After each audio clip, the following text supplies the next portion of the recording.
लेकिन उसके लिए जिसने पढ़ रखा है। पहला सवाल है, राष्ट्रपति के उम्मीदवार के लिए क्या आवश्यक नहीं है? What is not necessary for the president candidate election? ठीक, 4 विकल्प है आपके सामने। आयु 35 वर्ष हो, व्यक्ति पढ़ा लिखा हो, संसद इन द सेंस सिर्फ लोकसभा की बात हो रही है, लोकसभा का सदस्य चुने जाने की योग्यता रखता हो, और देश भारत का राष्ट्रपति है तो भारत का ही होगा, मतलब भारत का नागरिक हो। इन चारों में से कौन सा विकल्प सही होगा? तो मैं आपको आपकी जानकारी के लिए बता दूं कि राष्ट्रपति की योग्यता के विषय में प्रावधान आर्टिकल अनुच्छेद 58 में दिया गया है। कहां पर दिया गया है? अनुच्छेद 58 में। और अनुच्छेद 58 में जो दिया गया है, इसमें क्या क्या योग्यताएं दी गई हैं ये बता देता हूं। ये जो योग्यताएं हैं, पहला है कि वह भारत का नागरिक हो, भारत का नागरिक हो। कहां क्या हो? भारत का नागरिक हो। दूसरा, 35 वर्ष की आयु पूर्ण कर चुका हो, 35 वर्ष की आयु पूर्ण कर चुका हो। और तीसरी योग्यता उसकी क्या हो कि वह लोकसभा का सदस्य बनने की योग्यता रखता हो, तीसरी योग्यता है। और चौथी योग्यता क्या है? चौथी योग्यता कोई बता सकता है? चौथी योग्यता आपकी है कि वह पागल या दिवालिया ना हो, लाभ के पद पर ना हो, ठीक, विकृत मानसिकता का ना हो।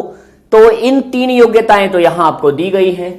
कहीं भी नहीं लिखा है कि वह व्यक्ति पढ़ा लिखा क्वालिफाइड हो।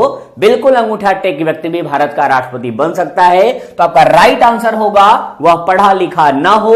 यह अनुच्छेद 58 में बिल्कुल भी नहीं लिखा है। क्लियर? अगले क्वेश्चन पे चलते हैं। नेक्स्ट क्वेश्चन है आपका ये, आपातकाल की घोषणा को स्वीकृति देने हेतु संसद के समक्ष रखा जाना आवश्यक है। आपके यहां आपातकाल जर्मनी के संविधान से लिया गया है, और जर्मनी के संविधान से जो आपातकाल लिया गया है उसमें 3 प्रकार के आपातकाल की चर्चा की गई है। अनुच्छेद 352, अनुच्छेद 356 और अनुच्छेद 360। और यहां पर जो आपातकाल की बात की जा रही है वह सिर्फ और सिर्फ 352 की बात की जा रही है। नहीं तो यहां पर आपातकाल के शब्द के साथ एक शब्द जुड़ता है, यहां पर अगर आएगा तो वित्तीय आपातकाल अपने आप जुड़ जाएगा, और यहां पर राष्ट्रपति शासन जुड़ जाता है। तो इन दोनों को हम लोग स्किप करेंगे। हम बात करेंगे सिर्फ और सिर्फ 352 की। तो 352 के 2 आधार हैं, एक तो है युद्ध और बाह्य आक्रमण। युद्ध हो आपके देश का किसी देश के साथ, या किसी दूसरे देश ने आपके ऊपर आक्रमण किया हो, या आंतरिक सशस्त्र विद्रोह, आंतरिक सशस्त्र विद्रोह हुआ हो आपके देश में। इसके पहले यहां लिखा था कि आंतरिक अशांति, लेकिन 1978 में 44वें संविधान संशोधन के द्वारा उसे हटाया गया और लिख दिया गया आंतरिक सशस्त्र विद्रोह। तो युद्ध या आंतरिक सशस्त्र विद्रोह के आधार पर अगर राष्ट्रपति मंत्रिमंडल के प्रस्ताव पे आपातकाल की घोषणा कर रहा है तो मिनिमम, कम से कम 1 माह के अंदर, या मैक्सिमम आप कह लीजिए कि ज्यादा से ज्यादा 1 माह का समय मिलेगा। 1 माह के अंदर पार्लियामेंट के द्वारा इसे पारित कराना पड़ेगा, और यह लिखा है अनुच्छेद 352 में। क्लियर? तो 352 के तहत अगर आपातकाल लगता है तो 1 माह के अंदर अगर पार्लियामेंट से पारित नहीं हुआ वो प्रपोजल, तो आपातकाल अपने आप समाप्त हो जाएगा। क्लियर? अगले क्वेश्चन पे चलते हैं। तो राइट आंसर आपका होगा 1 माह के अंदर। ओके, अगले क्वेश्चन पे चलते हैं। नेक्स्ट क्वेश्चन ये रहा, निम्नलिखित में से राष्ट्रपति किसकी नियुक्ति करता है? तो राष्ट्रपति तो भाई बहुत लोगों की नियुक्ति करता है, प्रधानमंत्री की करता है, मंत्रिमंडल के सारे सदस्यों की करता है, साथ साथ इनमें से किसकी किसकी करता है? महान न्यायवादी अनुच्छेद 76 के तहत अटॉर्नी जनरल की नियुक्ति करता है राष्ट्रपति। नियंत्रक महालेखा परीक्षक अनुच्छेद 148 के तहत सीएजी की नियुक्ति करता है राष्ट्रपति। अब आ जाइए राज्य के राज्यपाल, एक राज्य नहीं बल्कि सारे राज्यों के राज्यपाल की नियुक्ति करता है अनुच्छेद 155 के तहत राष्ट्रपति। तो भारतीय संविधान के अनुच्छेद 76 में महान न्यायवादी, 148 में सीएजी और 155 में राज्यपाल की नियुक्ति का प्रावधान है। तो नियुक्ति की बात 155 में करेंगे तो मतलब इन सारे लोगों की नियुक्ति कौन करेगा? प्रेसिडेंट ऑफ इंडिया के कलम से होगी। लेकिन यहां एक चीज याद रखिएगा, इन सारे लोगों की नियुक्ति के लिए मंत्रिपरिषद के सलाह की आवश्यकता पड़ती है। सिर्फ और सिर्फ प्रधानमंत्री की नियुक्ति के लिए राष्ट्रपति को किसी के सलाह की आवश्यकता नहीं होती। वह लोकसभा में बहुमत दल के नेता को बनाता है प्रधानमंत्री। शेष सारी नियुक्तियां जितनी भी करेगा राष्ट्रपति, उसमें मंत्रिपरिषद के सलाह की जरूरत पड़ती है और आवश्यक है। क्लियर? अगले क्वेश्चन पे चलते हैं जो इस सेशन का अगला सवाल होगा। नेक्स्ट क्वेश्चन, भारतीय संविधान के किस अनुच्छेद के तहत राष्ट्रपति पर महाभियोग लगाया जा सकता है? तो बात महाभियोग की है। यहां पर थोड़ा सा राष्ट्रपति के कार्यकाल की चर्चा करना जरूरी है। राष्ट्रपति का कार्यकाल सामान्य अवस्था में 5 वर्ष है, लेकिन 5 साल के पहले भी वो काम से हट सकता है और 5 साल के बाद भी वो काम कर सकता है। कैसे? पहले कैसे जाएगा? पहले जाएगा नंबर 1, अगर उसकी मृत्यु हो जाए। अगर मृत्यु हो गई तो भाई मरने के बाद कोई काम नहीं करता। दूसरा, अगर वो त्याग पत्र दे दे, अगर वह खुद काम न करना चाहे तो वह अपने पद से हट सकता है। तीसरा, अगर वह कार्य अक्षम हो जाए, क्या हो जाए? कार्य अक्षम हो जाए, भाई पागल हो जाए, दीवाल या मानसिक रूप से विक्षिप्त हो जाए, या कुष्ठ रोग से ग्रसित हो जाए, या कोमा में चला जाए, कोई भी बीमारी हो सकती है कि कार्य करने में अक्षम हो जाए। 3 परिस्थितियों में 5 साल के पहले चला जाएगा। लेकिन अगर 352 के तहत देश में आपातकाल लगा हो और देश लगातार युद्धरत हो, क्योंकि युद्ध तो कई सालों तक चल सकता है, युद्ध की कोई सीमा नहीं है, युद्ध का कोई लिमिट नहीं होता। आप पहला विश्व युद्ध, दूसरा विश्व युद्ध देख ही सकते हैं। अगर ऐसी कोई परिस्थिति है, 352 अप्लाई है, तो उस समय देश अपनी सुरक्षा करेगा, अपने देश की शांति व्यवस्था सही करेगा, राष्ट्रपति का चुनाव नहीं करेगा।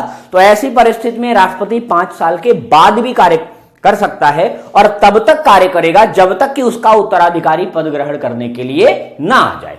लेकिन यहां पर एक कारण और है 5 साल के पहले पद से हटने का।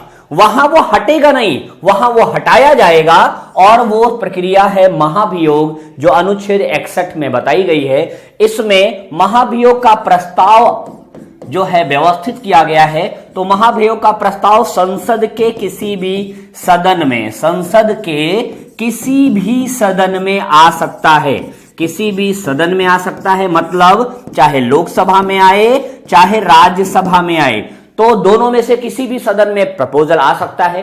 प्रपोजल अगर दोनों सदनों से 2-2 तिहाई बहुमत से अलग अलग पारित हो जाए तो राष्ट्रपति को त्याग पत्र देना पड़ेगा या हटना पड़ेगा। उसी दिन से राष्ट्रपति का पद खत्म हो जाएगा। इसके लिए एक बेहतरीन फार्मूला है कि 1/4 इंटू 14 इंटू 2/3 इंटू 2/3। ये फार्मूला अगर आप सेट कर लेते हैं ब्रेन में, तो आपका ये सवाल कभी भी नहीं गलत होगा। राष्ट्रपति का महाभियोग, जिस भी सदन में प्रपोजल आएगा उस सदन के सदस्यों में से 1/4 सदस्यों का प्रस्ताव पर हस्ताक्षर होना जरूरी है। 14 दिन की सूचना देना भी जरूरी है। पहले प्रपोजल पर हस्ताक्षर, फिर राष्ट्रपति को 14 दिन की सूचना, फिर जिस सदन में प्रपोजल आया है उसके 2 तिहाई सदस्यों से पारित कराना, फिर दूसरे सदन के 2 तिहाई सदस्यों से पारित कराना। अगर ऐसा हुआ तो राष्ट्रपति का कार्य खत्म। क्लियर? अगले सवाल पे चलते हैं। तो महाभियोग का प्रस्ताव अनुच्छेद 61 में है। अगला सवाल ये रहा 5वां, लोकसभा और राज्यसभा की संयुक्त बैठक किसके द्वारा आहूत की जाती है? मतलब काल की जाती है, बुलाई जाती है। By whom is the joint sitting of Lok Sabha and Rajya Sabha जो है कॉन्वेंट। तो लोकसभा और राज्यसभा की संयुक्त बैठक किसके द्वारा आहूत का मतलब होता है बुलाई जाती है। किसके द्वारा बुलाई जाती है? तो भारतीय संविधान में व्यवस्था बताई गई है कि संसद की बैठक को बुलाने का अधिकार अनुच्छेद 85 के द्वारा, आर्टिकल 85 के द्वारा किसके पास है? राष्ट्रपति के पास है। तो राष्ट्रपति संसद की बैठक बुलाता है। संसद 2 सदनों में चलती है, लोकसभा और राज्यसभा। लेकिन अगर किसी साधारण विधेयक पर, किस पर? साधारण विधेयक पर। कैसे विधेयक पर? साधारण विधेयक पर, साधारण बिल पर, जनरल विधेयक पर, साधारण विधेयक या जनरल बिल पर दोनों सदन में मतभेद हो जाए, दोनों सदन अलग अलग विचार रखें, एक पारित करे दूसरा रोक दे, तो ऐसी कंडीशन में राष्ट्रपति दोनों का ज्वाइंट सेशन बुला सकता है, और जब भी राष्ट्रपति ज्वाइंट सेशन बुलाएगा तो उसकी अध्यक्षता कौन करेगा? लोकसभा अध्यक्ष। ज्यादातर सवाल यही पूछा जाता है कि संयुक्त सदन कौन बुलाता है, और जब बुलाया जाएगा तो अध्यक्षता कौन करेगा? लोकसभा अध्यक्ष करता है, न कि उपराष्ट्रपति। क्लियर? याद रखिएगा, लोकसभा का अध्यक्ष करेगा। तो राष्ट्रपति द्वारा ज्वाइंट सेशन बुलाया जाता है। संसद का सारा सेशन राष्ट्रपति द्वारा बुलाया जाता है और राष्ट्रपति ही उसका सत्रावसान मतलब खत्म भी करता है। संसद के लिए राष्ट्रपति का अभिभाषण कौन तैयार करता है?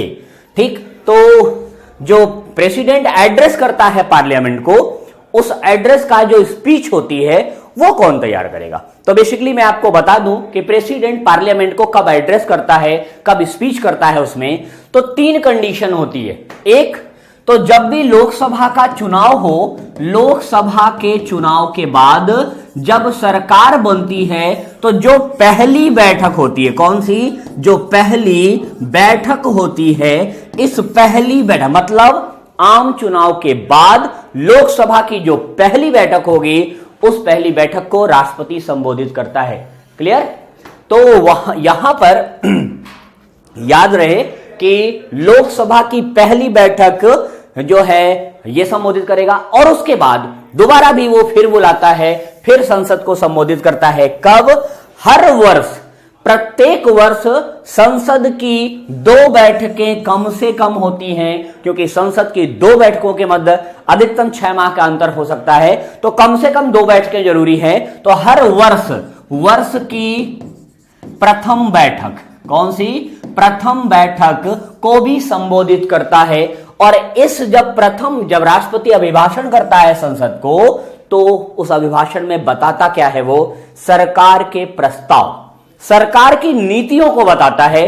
तो सरकार की नीतियां सरकार ही तैयार करेगी, और सरकार है यहां पर केंद्रीय मंत्रिमंडल। तो केंद्रीय मंत्रिमंडल इस राष्ट्रपति के स्पीच को तैयार करता है, और वही स्पीच राष्ट्रपति पार्लियामेंट में देता है। क्लियर? तो राष्ट्रपति का अभिभाषण कौन तैयार कर रहा है? केंद्रीय मंत्रिमंडल। अगला सवाल ये रहा, राष्ट्रपति द्वारा जारी अध्यादेश संसद का अधिवेशन आरंभ होने के कितने दिनों तक अधिक से अधिक एक बार में प्रभावी रह सकता है? तो अध्यादेश क्या होता है, पहले यही जान लीजिए कि अध्यादेश बेसिकली तब जारी किया जाता है जब संसद सत्र में ना हो। क्या हो? संसद सत्र में ना हो, सत्र में ना हो। और इसकी व्यवस्था भारतीय संविधान के अनुच्छेद 123 में की गई है। 1 2 3 1 2 3 अनुच्छेद 123 बताता है कि जब पार्लियामेंट सेशन में ना हो तो राष्ट्रपति अध्यादेश जारी कर सकता है, और यह अध्यादेश उसी तरह से प्रभावी होगा, उतने ही महत्व का होगा जिस प्रकार संसद द्वारा बनाया गया कानून। ठीक, तो यह कैसा है अध्यादेश? अध्यादेश अधिनियम की तरह है, बिल्कुल संसद द्वारा बनाए गए कानून के बराबर। लेकिन कानून बनाना किसका काम है? संसद का काम है। तो संसद के द्वारा इस अध्यादेश की स्वीकृति आवश्यक है, संसद सत्र में नहीं है। और जब सत्र में आ जाए, लिखा हुआ है कि संसद का अधिवेशन आरंभ होने के, मतलब संसद सत्र में नहीं थी तो अध्यादेश आया, और जब संसद सत्र में आ गई तो 6 सप्ताह के अंदर उसे अगर पार्लियामेंट से नहीं पारित किया गया तो अध्यादेश अपने आप समाप्त हो जाएगा। और अगर पार्लियामेंट ने पारित कर दिया तो अध्यादेश क्या हो जाएगा? अध्यादेश बन जाएगा आपका अधिनियम, वो हो जाएगा आपका कानून या एक्ट, इसे आप कहेंगे एक्ट। क्लियर? तो अध्यादेश 6 सप्ताह के अंदर पार्लियामेंट के सेशन में आने के बाद जो है पार्लियामेंट द्वारा एक्सेप्ट होना चाहिए। क्लियर? अगले सवाल पे चलते हैं। नेक्स्ट क्वेश्चन ये रहा, राष्ट्रपति लोकसभा को कब भंग कर सकते हैं? जी हां, लोकसभा को अनुच्छेद 85 आर्टिकल 85 की बात करिए आप। आर्टिकल 85 में बताया गया है कि राष्ट्रपति संसद के सत्र को बुलाएगा। बुलाएगा मतलब, बुलाएगा को आप संसद की भाषा में कहेंगे कि काल करेगा, और काल करेगा तो संविधान की भाषा में कहते हैं सत्राहूत करना। क्या करेंगे इसे? सत्राहूत। सत्र को आहूत करना, सत्राहूत करता है। सत्रावसान करता है। सत्रावसान मतलब सत्र का समापन करता है। और तीसरा काम क्या करेगा? विघटन भी करता है। क्या करेगा? विघटन। तो यहां पर विघटन की ही बात हो रही है, भंग करने की बात हो रही है। बिल्कुल। तो राष्ट्रपति अनुच्छेद 85 के तहत लोकसभा को भंग कर सकता है। और लोकसभा को कैसे भंग करेगा? भारत के प्रधान न्यायाधीश की अनुशंसा पर बिल्कुल नहीं, कोई मतलब नहीं है। न्यायाधीश न्यायपालिका का अंग है, विधायिका का अंग नहीं है। लोकसभा की अनुशंसा पर लोकसभा भंग होने के लिए अनुशंसा नहीं कर सकती, इसीलिए उसे नहीं भंग कर सकता। केंद्रीय मंत्रिमंडल की अनुशंसा पर बिल्कुल, राज्यसभा की अनुशंसा पर। तो 4 विकल्प आपके सामने हैं। तो क्या आंसर होगा यहां पर? केंद्रीय मंत्रिमंडल की अनुशंसा पर। कारण कि केंद्रीय मंत्रिमंडल तभी अस्तित्व में रहता है जब वह बहुमत में हो। तो यहां पर मंत्रिमंडल की अनुशंसा पर राष्ट्रपति लोकसभा को भंग कर सकता है। क्लियर? तो राइट आंसर होगा केंद्रीय मंत्रिमंडल की अनुशंसा पर अनुच्छेद 85 के द्वारा। यस। अगला सवाल है 9वां। निम्न में से कौन राष्ट्रपति होने से पूर्व भारत के उपराष्ट्रपति पद पर आसीन नहीं रहा? तो भाई 6 ऐसे लोग हैं जो भारत के राष्ट्रपति बनने से पहले उपराष्ट्रपति भी थे। तो पहले मैं उन 6 लोगों का नाम लिख दूं, अपने आप क्लियर हो जाएगा कि कौन कौन उपराष्ट्रपति था। तो पहली बात, पहले आपके उपराष्ट्रपति राधाकृष्णन जी, सर्वपल्ली राधाकृष्णन। राधाकृष्णन आपके रहे उपराष्ट्रपति, वो राष्ट्रपति बने। दूसरे व्यक्ति थे जो दूसरे उपराष्ट्रपति थे, जाकिर हुसैन साहब। तो जाकिर हुसैन साहब भी आपके उपराष्ट्रपति रहे, उसके बाद राष्ट्रपति बने। इनके कार्यकाल में ही इनकी मृत्यु हो गई। उसके बाद बीबी गिरी साहब भी उपराष्ट्रपति थे, राष्ट्रपति बने। तो मिस्टर बीबी गिरी साहब भी उपराष्ट्रपति से राष्ट्रपति बने। 3 ये हो गए। और 3 के बाद आर वेंकटरमन चौथे व्यक्ति हैं। आर वेंकटरमन। कौन? आर्य वेंकटरमन साहब भी उपराष्ट्रपति थे और फिर राष्ट्रपति बने। 5वें व्यक्ति कौन है बता सकते हैं? शंकर दयाल शर्मा। शंकर दयाल शर्मा भी जो है आपके उपराष्ट्रपति थे और उसके बाद राष्ट्रपति बने। और 6ठे व्यक्ति हैं जो पहले उपराष्ट्रपति थे, राष्ट्रपति बने, उनका नाम है के.आर. नारायणन। कौन था? के.आर. नारायणन, जो भारत के पहले दलित राष्ट्रपति भी थे, अभी जो हैं वो दूसरे दलित राष्ट्रपति माने जाते हैं।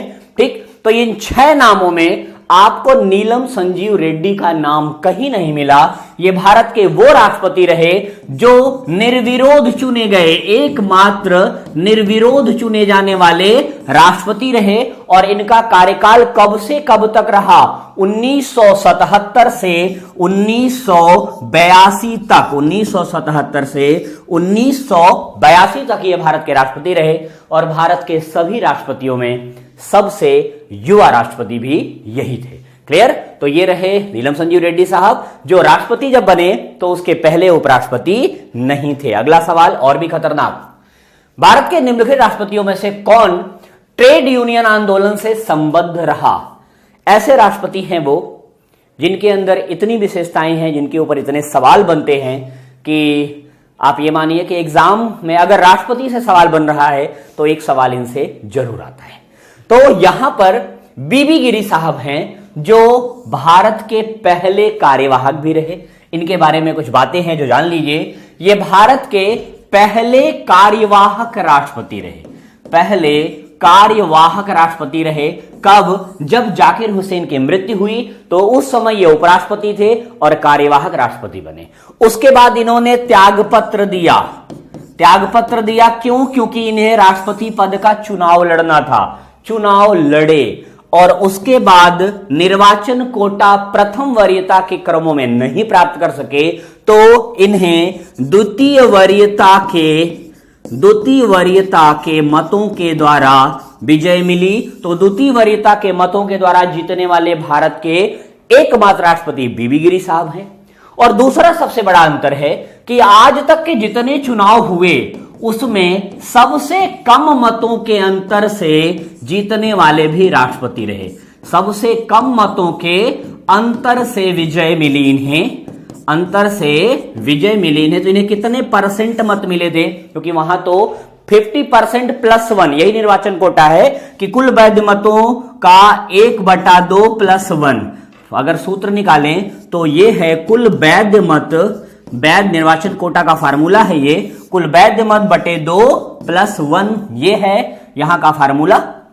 तो यहां इन्हें कितने वोट मिले थे? इन्हें मिले थे कुल 50 मतलब 50% पूरा 10.2% मत मिले थे मिस्टर वीवी गिरी को, जो भारत में 1967 से 69 तक उपराष्ट्रपति रहे। वीवी गिरी साहब, इनके बारे में कब इनके उपराष्ट्रपति रहे, कब राष्ट्रपति रहे, ये भी जान लीजिए। तो 1967 टू 1969 तक 2 साल तक ये उपराष्ट्रपति रहे। इन्हीं के कार्यकाल में उपराष्ट्रपति रहते ही जो है जाकिर हुसैन साहब की मृत्यु हुई। और 69 में जब 69 में जब चुनाव हुआ तो 1969 से 1974 तक ये भारत के राष्ट्रपति रहे। बिल्कुल चौथी पंचवर्षीय योजना की तरह। बिल्कुल वीवी गिरी साहब भारत की चौथी पंचवर्षीय योजना के दौरान भारत के राष्ट्रपति थे। क्लियर? तो फ्रेंड्स, आज के सेशन में बस इतना ही।